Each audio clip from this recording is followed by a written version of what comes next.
Today we'll be converting this swimming pool into a koi pond. As you can see, the swimming pool has taken a beating over its life and needs some renovations to get it back to its original condition. Starting off, we'll be attending to this piping and electrical work. As you can see here, we've got 3 inflow pipes, one basically feeding the motor and 2 outflows to the individual jets in the pool. We needed to test which was which before we could connect any piping. So what we did was connecting a hose pipe into one of them to see where the water flows out from into the pool. We've established that this first pipe is the one that feeds water into the pump from the swimming pool. We've now completed the piping work.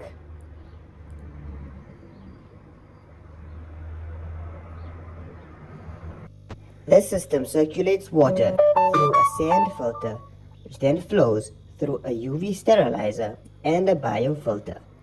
We've then got 2 outflows, one to the top level pool and a second one that feeds the 2 jets in the swimming pool.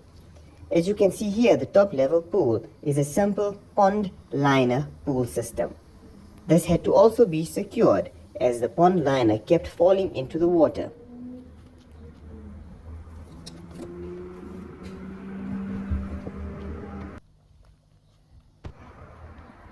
The pool will need to be completely drained and sanded down to allow us to apply a fresh coat of paint.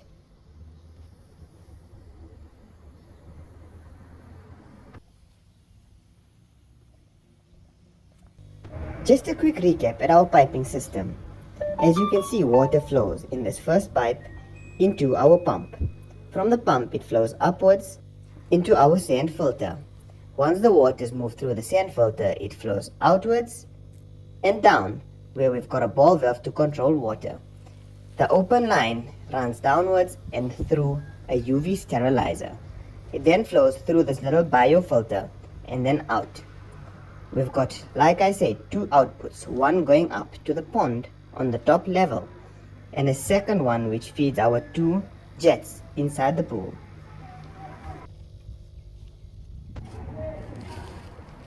The jets are located on the opposite side of the pool, one on the deep end and one on the shallow end.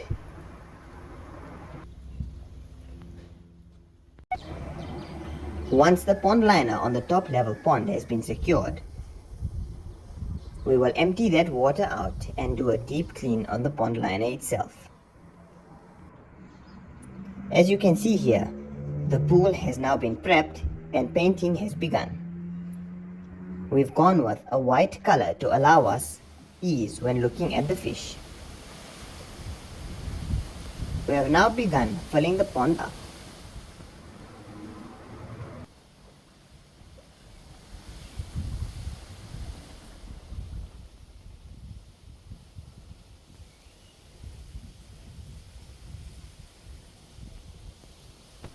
Once the pond is completely full, we will need to turn on our pumps.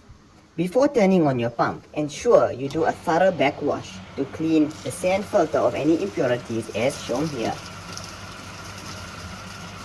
You will clearly see that the water flowing through the system is completely brown and discolored. This is why a backwash is very, very important.